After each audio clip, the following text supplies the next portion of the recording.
जब अयोध्या मंदिर के दरबार में प्रकट हुआ साक्षात पुष्पक विमान, राम मंदिर में काम कर रहे मजदूरों ने जब यह नजारा देखा तो सभी के पैरों तले जमीन खिसक गई। 22 जनवरी प्राण प्रतिष्ठा से पहले अयोध्या में इतने बड़े चमत्कार का होना सभी को आश्चर्य में डाल रहा है। कुछ लोगों ने इसके साक्षात दर्शन किए हैं, जिन्होंने अपनी आंखों देखा, उन्होंने जो बताया उसे सुनकर आपके भी रोंगटे खड़े हो जाएंगे। लेकिन आगे बढ़ने से पहले अगर आप एक सच्चे सनातनी हैं और प्रभु श्री राम को अपना आराध्य मानते हैं तो इस वीडियो को लाइक करके कमेंट बॉक्स में जय श्री राम जरूर लिखें, क्योंकि कल युग में त्रेता युग जैसी घटनाओं का दिखाना कोई आम बात नहीं है। जैसा कि आपको मालूम होगा कि 22 जनवरी 2024 को राम लल्ला अयोध्या के नए भव्य मंदिर में विराजमान होंगे। इस शुभ कार्यक्रम के लिए पूरे देश में निमंत्रण बांटा जा रहा है। शहर से लेकर गांव तक घर घर अक्षत वितरण में बच्चों से लेकर बड़े तक सहयोग कर रहे हैं। यहां तक कि महिलाएं भी घर घर जाकर अक्षत और श्री राम के अयोध्या की फोटो बांट रही है। अयोध्या में राम मंदिर में भगवान राम लल्ला की प्राण प्रतिष्ठा कार्यक्रम की तैयारियां तेजी से की जा रही है। इस कार्यक्रम को बेहद भव्य बनाने के लिए कोई कसर नहीं छोड़ी जा रही और इस बीच राम मंदिर निर्माण का कार्य भी तेजी से किया जा रहा है। मंदिर निर्माण में जो लक्ष्य लिया गया था उसमें लगभग 80% कार्य हो चुका है। 70 खंभों पर मूर्तिकार का काम चल रहा है। पिछले दिनों त्योहार की वजह से काम धीमा पड़ गया था, लेकिन अब वह भी तेज गति से पूरा हो जाएगा। निर्माण कार्य जल्द से जल्द पूरा करने के लिए सभी मजदूर रात दिन मेहनत कर रहे हैं। लेकिन 10 जनवरी की रात कुछ ऐसा चमत्कार हुआ जिसे देखकर सभी मजदूरों के होश उड़ गए। असल में जब रात्रि के समय सब मजदूर अपना काम निपटाकर तंबू में सो रहे थे, उसी समय अचानक से उन्हें वहां कुछ हलचल महसूस हुई। तभी सुरेश नाम के एक मजदूर ने जब तंबू से बाहर झांक कर देखा तो उसे राम मंदिर के परिसर में कुछ अजीब सी पीली चमकती हुई चीज दिखाई दी। उसने अपने साथियों को जगाना चाहा, लेकिन कोई भी उसके साथ नहीं आया। जब हिम्मत करके सुरेश जब राम मंदिर परिसर में पहुंचा तो वहां का नजारा बहुत चौंकाने वाला था, क्योंकि वहां पर उसे एक बहुत ही दिव्य चमत्कारिक विमान दिखाई दिया, जिसका आकार मोर के समान था, जो कि दिखने में काफी सुंदर और तेज रोशनी से परिपूर्ण था।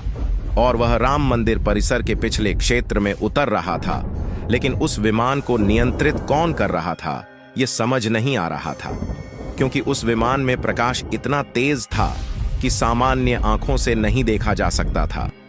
लेकिन समझ में कुछ ऐसा आ रहा था मानो स्वयं साक्षात भगवान राम पुष्पक विमान के माध्यम से अयोध्या में उतर रहे हैं। सुरेश ने यह चमत्कार अपनी आंखों से देखा, लेकिन अचानक से वहीं बेहोश हो गया, क्योंकि वह उसके तेज को सहन नहीं कर पा रहा था। और सुरेश जब सुबह उठा तो वह उसी स्थान पर मौजूद था और उसके साथी मंदिर निर्माण कार्य पूरा करने के लिए जा रहे थे। फिर भी सुरेश ने सभी को रोककर रात्रि की सच्चाई बताई, लेकिन सभी उसकी हंसी उड़ा रहे थे। लेकिन सुरेश मन ही मन समझ चुका था कि प्रभु श्री राम अयोध्या आ चुके हैं और यह उसके लिए सौभाग्य था कि उसे इतना सुंदर दृश्य देखने को मिला, जहां शायद उसने साक्षात पुष्पक विमान के दर्शन किए थे, यानी कि प्राण प्रतिष्ठा से पहले अयोध्या में प्रकट हुआ साक्षात पुष्पक विमान।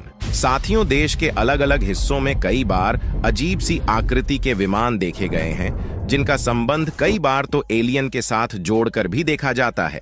यानी कि अयोध्या में उस रात्रि को मोर की आकृति का विमान देखना वास्तव में प्रभु श्री राम का ही कोई संदेश हो सकता है।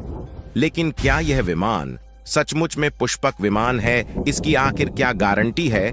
इसे समझने के लिए हमें पुष्पक विमान के रहस्य को अच्छे से जानना पड़ेगा।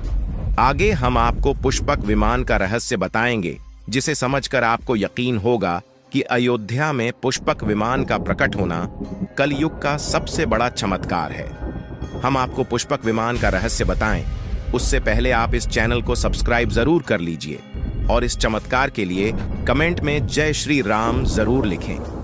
रामायण में पुष्पक विमान का जिक्र है, जो कि पहले कुबेर के पास था। इसके बाद रावण ने उसे अपने सौतेले भाई कुबेर से लंका समेत बलपूर्वक हथिया लिया था। फिर रावण इसी के जरिए कहीं भी आता जाता था। रावण को हराने के बाद यह विमान श्री राम के पास आ गया वह जीत हासिल करने के बाद इसी विमान के कई जगह होते हुए अयोध्या पहुंचे थे। रावण ने इसी के जरिए पंचवटी आश्रम से सीता का हरण किया था और उन्हें उस पर बिठाकर लंका ले गया था। कहा जाता है कि पुष्पक विमान आज के विमान की तरह था। पुष्पक विमान के जरिए रावण हवाई मार्ग से सफर किया करता था, लेकिन रावण को मौत के घाट उतारने के बाद उसी विमान के जरिए प्रभु श्री राम, माता सीता और लक्ष्मण जी लंका से अयोध्या लौटे थे। रामायण में जिस तरह से पुष्पक विमान का जिक्र मिलता है, उससे तो यही लगता है कि यह आज के हवाई जहाज की तरह था, लेकिन तकनीक के मामले में मॉडल एयरोप्लेन से कहीं आगे था। रामायण के सुंदरकांड के 7वें अध्याय में पुष्पक विमान के बारे में जानकारी मिलती है। पुष्पक विमान की आकृति मोर की तरह थी। यह अग्नि और वायु ऊर्जा से उड़ान भरता था। इसकी तकनीक इतनी उत्कृष्ट थी कि इसका आकार छोटा और बड़ा किया जा सकता था। पुष्पक विमान अपने चालक की इच्छा के अनुसार गति पकड़ता था। यह मन की गति से उड़ान भर सकता था। कहा जाता है कि रावण अपनी पूरी सेना को एक साथ लेकर इस विमान से उड़ान भर सकता था और विमान में बैठने के लिए कई आसन बने थे। पौराणिक कथाओं के मुताबिक युद्ध के बाद भगवान श्री राम ने विमान का पूजन कर यह दिव्य विमान वापस कुबेर को सौंप दिया। फिर भी कुबेर ने पुष्पक विमान को भेंट स्वरूप प्रभु श्री राम को दे दिया, जिसके बाद इसी पुष्पक विमान से प्रभु श्री राम, माता सीता और लक्ष्मण अयोध्या पहुंचे। अब जब कई हजारों सालों बाद एक बार फिर भव्य राम मंदिर का निर्माण हुआ है, तो प्रभु श्री राम अपने भाई लक्ष्मण और माता सीता के साथ एक बार फिर से अयोध्या धाम पहुंच रहे हैं और इस पुष्पक विमान का नजारा वहां के मजदूर को दिखाई भी दे चुका है। इसके अलावा रामायण के प्रसंग में यह भी कहा गया है कि जब माता सीता का हरण करके रावण ले जा रहा था, तो रास्ते में जटायु ने अपनी चोंच से रावण को चोट पहुंचाई थी। उस समय रावण पुष्पक विमान में ही मौजूद था, जिसके बाद रावण ने तलवार से जटायु के पंख को काट दिया था। जटायु घायल होकर जमीन पर गिर गए। जब सीता को खोजते हुए राम पेड़ पौधे और पक्षियों से पूछते जा रहे थे, तो रास्ते में घायल जटायु से मुलाकात होती है। मरणासन्न पड़े जटायु ही राम को बताते हैं कि रावण सीता को हरण करके किस दिशा में गया है, और जब साक्षात प्रभु श्री राम पुष्पक विमान में अयोध्या आ चुके हैं, तो भला उनके परम भक्त जटायु कैसे पीछे रह सकते हैं। अयोध्या में राम लल्ला की प्राण प्रतिष्ठा से पहले जनपद की सीमा में गिद्धों का झुंड दिखाई दिया है और स्थानीय लोग इसे गिद्ध राज जटायु से जोड़कर देख रहे हैं। वे इसे शुभ संकेत भी मान रहे हैं।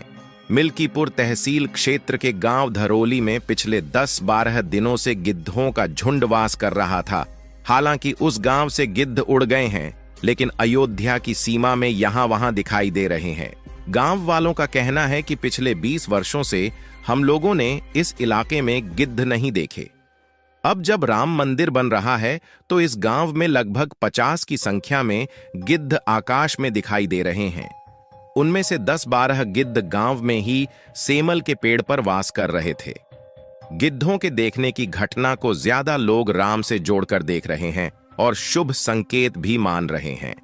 22 जनवरी को होने वाले प्राण प्रतिष्ठा के समारोह में देश के प्रधानमंत्री नरेंद्र मोदी ने देश विदेश के कई महान हस्तियों को निमंत्रण दिया है। लेकिन आपको जानकर हैरानी होगी कि नेपाल में भी कुछ विशेष लोगों को समारोह में आने का निमंत्रण दिया गया है। इसके पीछे का रहस्य जानकर आपके भी होश उड़ जाएंगे, क्योंकि नेपाल को भगवान श्री राम का ससुराल कहा जाता है। क्योंकि नेपाल एक समय पर जनकपुर धाम था, जहां के राजा थे राजा जनक, और उनकी पुत्री माता सीता वहीं पर भूमि में से प्रकट हुई थी। जनकपुर धाम, जिसे मिथिला भी कहा जाता था। मिथिला संस्कृति में यह मान्यता है कि जब बेटी का गृह प्रवेश होता है, तो उसके मायके से तोहफा और अन्य सामग्री भिजवाई जाती है। इसी परंपरा के मुताबिक जब प्रभु राम का मंदिर में गृह प्रवेश होगा, तो सीता जी की ओर नेपाल से अयोध्या उपहार आ रहे हैं, जिसे भार यात्रा का नाम दिया गया है। इसके अलावा राम मंदिर की प्राण प्रतिष्ठा के लिए भगवान राम के ससुराल नेपाल के जनकपुर से कपड़े, फल और मेवा के साथ साथ उपहारों से सजे 1100 थाल आने वाले हैं। इसमें आभूषण, बर्तन, कपड़े और मिठाइयों के अलावा भार भी आएगा, जिसमें 51 प्रकार की मिठाइयां, दही, मक्खन और चांदी के बर्तन शामिल होंगे। 22 जनवरी को प्राण प्रतिष्ठा समारोह होने वाला है। इसके लिए श्री राम जन्मभूमि तीर्थ क्षेत्र ट्रस्ट की तरफ से भगवान राम की ससुराल नेपाल के कई गणमान्य लोगों को निमंत्रण पत्र भेजे गए हैं। दोस्तों, आज हम राम मंदिर को बनते हुए देख रहे हैं। यह हमारा सौभाग्य है, क्योंकि भव्य राम मंदिर के बनने में कई हजार सेवकों और राम भक्तों का बलिदान भी छुपा हुआ है। इस वीडियो में बस इतना ही, आगे की जानकारियां किसी और वीडियो के माध्यम से देंगे। यदि हमें यह सौभाग्य प्राप्त हुआ है कि राम मंदिर को बनते हुए देखने का, तो इसके लिए हमें जश्न मनाना चाहिए। और आप लोगों से भी निवेदन है कि 22 जनवरी के दिन अपने घर पर दीपक चलाएं और जश्न बनाएं। बाकी अगर आप लोग इस वीडियो को यहां तक देख चुके हैं तो कमेंट बॉक्स में जय श्री राम जरूर लिखें। साथ ही इस चमत्कार के लिए इस वीडियो को एक लाइक जरूर कर दें। इसी तरह जानकारी से जुड़ी और भी वीडियो देखने के लिए चैनल को सब्सक्राइब करके बेल नोटिफिकेशन को ऑल पर जरूर रखें। जय श्री राम।